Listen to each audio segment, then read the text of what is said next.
Hi everyone and welcome back to The Library is Open, so I hope you brought your library cards, darlings, and also welcome to the second part of the sort of mini-series, I guess, that I'm affectionately calling the Great British Book Unhaul 2020. Now, if you haven't seen the first video in this series, or if you just need a refresher on what I mean by unhaul, they're basically, book unhauls are an opposite of book hauls. So hauls are things that you are bringing into your house, making a part of your, I don't know, life furniture, I guess. Whereas unhauls are things that you are sending out from your house, like a child off to university, or you know, somewhere else they might go, the shop. And you know, you're passing them along to someone else, although you don't really do that with children. I suppose you kind of get them back, but anyway, that's a mixed metaphor there, clearly.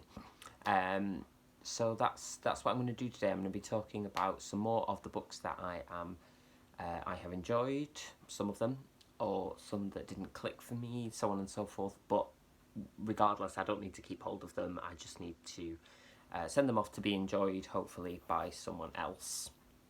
You know, and that's what it's all about, I think, because I was watching a video by another booktuber called Drinking by My Shelf. I'll link her channel down below, and she was talking a lot about what books we choose to keep hold of, and how she had an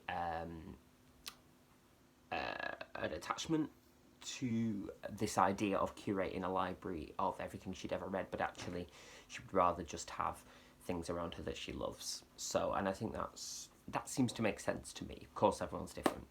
Another caveat, again, is that I'm not saying with any of these opinions that I don't like the books necessarily. If I don't, then I will make that clear. And this is not about hate towards any book or a reflection on if you enjoyed them. That's absolutely fine. Everybody is, as I say, different. So, just with that caveat up front. So I'm going to talk now about these. And these are more, last episode I dealt with kind of series. And this one is going to be more about sort of standalone novels, or I guess what we might call literary fiction, and other sort of genre-specific books that are not in an ongoing series necessarily. So there could be a few surprises in here as well, which hopefully I'll explain along the way. So first up, I actually don't know why I own this, I also, this is part of a series, but I own the first one and the third one, and I'm not quite sure why I don't own the second one, or indeed why I own any of them. And that is the first book and third book in the Twilight series by Stephanie Meyer. Now, as I say, I can't remember why I own this. Perhaps it was a gift, or perhaps someone lent it to me. I don't think I always return things I lend, so I don't think it's that. But you know, I have seen the films, and it's just not for me. I have a deep and abiding love for the vampire mythology and so on and so forth, best expressed in my deep appreciation for Buffy the Vampire Slayer and also The Lost Boys. But this it doesn't work for me. It's not anything I'm particularly interested in reading. I haven't read this, to be honest. No, I think I read about 28 pages. Well, that's where my old train ticket is. You can tell how long ago it's been because the train ticket's gone like see-through. But I don't need this in my library because I'm not going to read it. And it's not a series that I'm particularly a fan of. But if you are, amazing. The new novel that is the perspective of Edward rather than Bella, who's the female protagonist in this, is now out. Midnight Sun, I believe it's called. It's been everywhere. So if you love this universe, then maybe you've got hold of that, but not for me, alas, so someone else can enjoy this. Next up is, let's stay on a slightly dark theme, and this is Andrew Michael Hurley's The Loney, which is, it was rather, I should say, the Costa Book Awards winner of, one of the Costa Book Award winners of 2015, and this book was everywhere at the time. Little bit of the blurb here. It says, 2 brothers, one mute, the other is lifelong protector.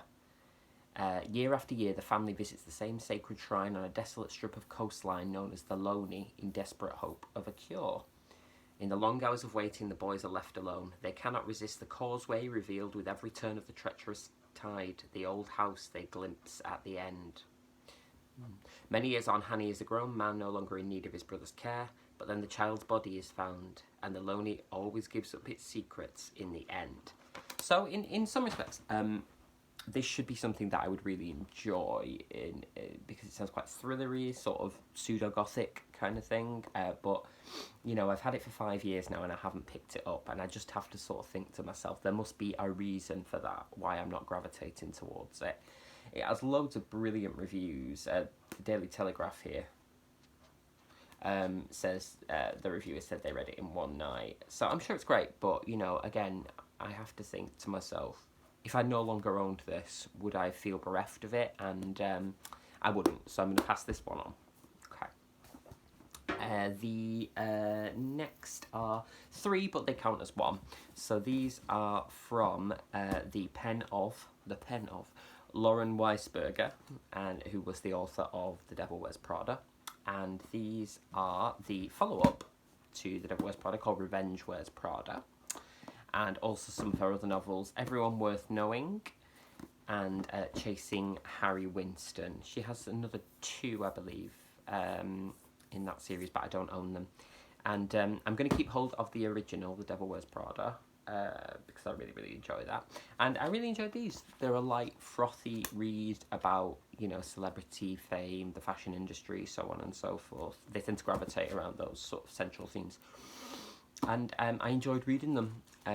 You know, there's no snobbery on this channel at all whatsoever. But I just, again, I have to be honest and say, will I pick these up and read them again? And the answer to that is probably not, no. So, you know, that's not to say I don't recommend them, because I think Lauren Weisberger has a really sort of accessible, nice way of writing about pop cultural concepts and so on and so forth. So if you are in the mood for a read like that, you know, she's a good author to have a look at. You know, well, just that really. I didn't know where I was going at all then with that sentence. So I'm going to pass those on. Lovely. The next one is, I have reviewed on this channel before in a previous video, and it's Noah Hawley, who was the creator of Fargo, the TV series, and his book Before the Fall, which deals with a private jet that crash lands into the sea and only has 2 survivors. This guy called Scott, who's a down-on-his-luck artist, and a little boy. And, you know, the ramifications of that are revealed throughout. So I enjoyed this when I read it, and I read it, if I'm honest, to diversify the sort of books that I was talking about on the channel.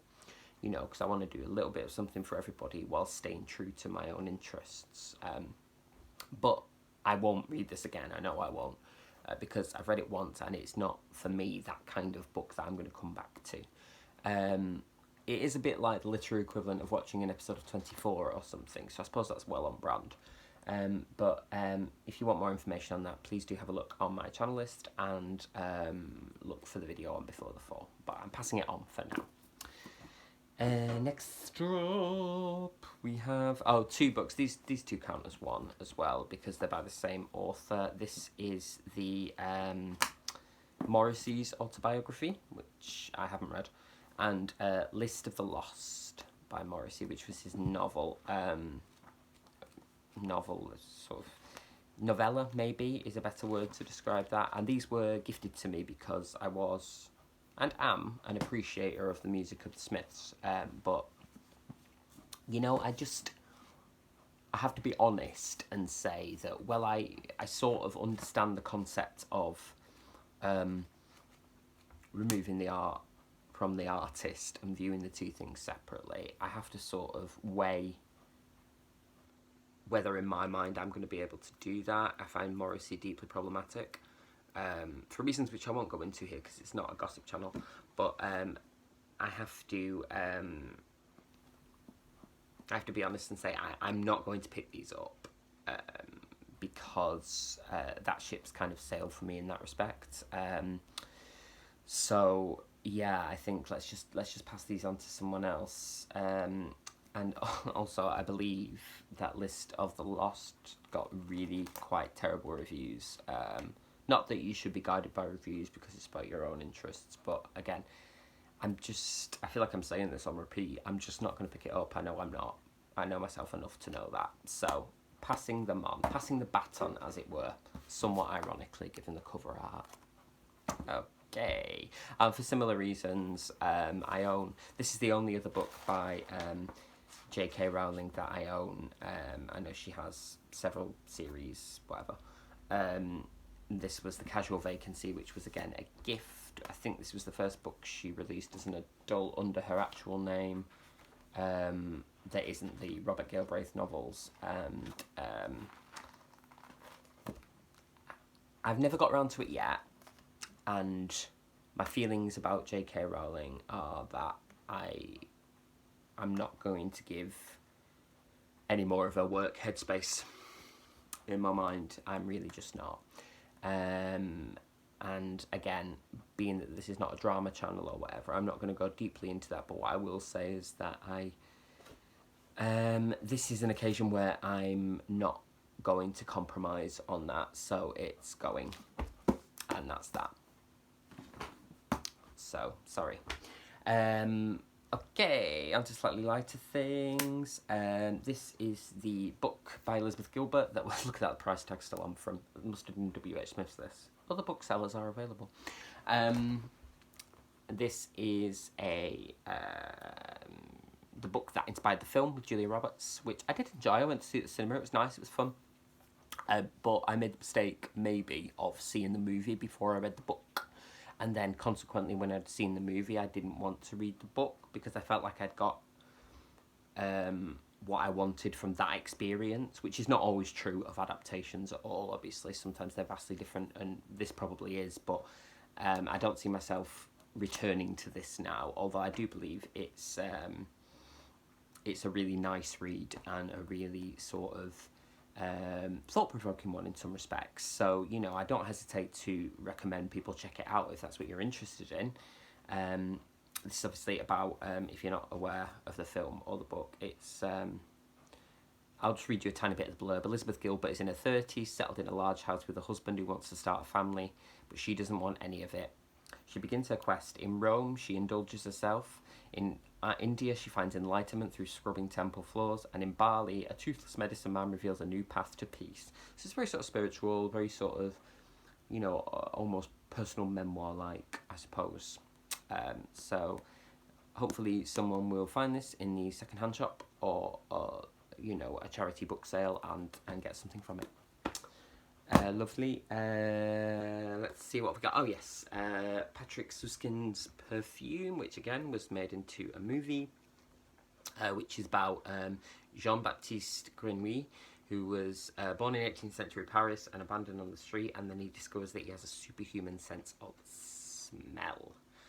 I believe it's quite gothic-y, sort of tinged with a sort of like light psychological horror kind of thing, and I haven't actually seen the movie either, and I can't remember when I got this, because again it does sound like something I would really enjoy, but as with so many of these, as I haven't reached for it so far, it's like, is it just accumulating dust on my shelves, and could it be better served living out its book destiny elsewhere? I think so. So ta-ra for now. Last two now, and these are both, I guess, although from different eras, classics, in a way. First one is Nathaniel Hawthorne's The Scarlet Letter, which I have read, which is set in the sort of Puritan community of 17th century Boston. And this is about Hester Prynne, who is a...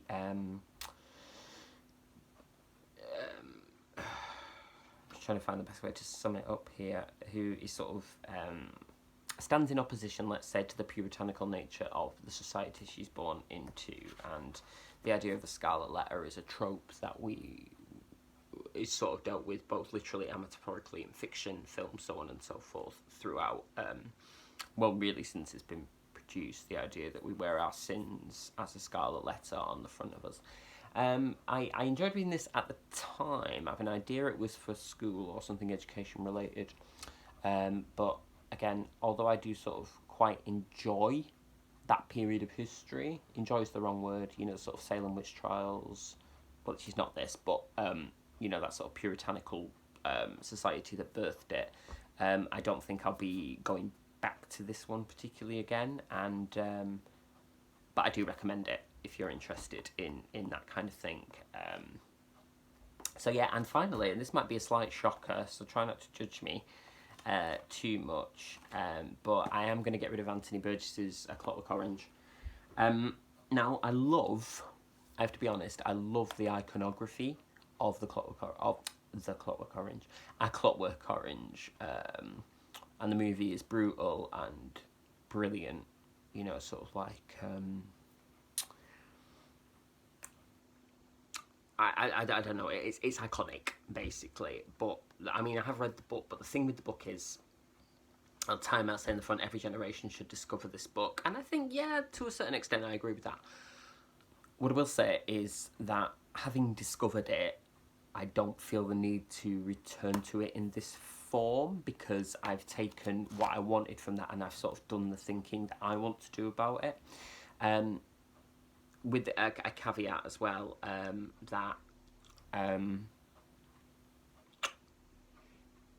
it's very clever in the sense that Anthony Burgess creates a sort of new form of speech for the protagonist, Droogs, and so it's not a book you can turn off with, or, you know, just sort of relax with. You've got to be vigilant, and you've got to sort of plough through some of the prose. It's very smart, very clever, very nicely written, but like I say, I've done that ploughing.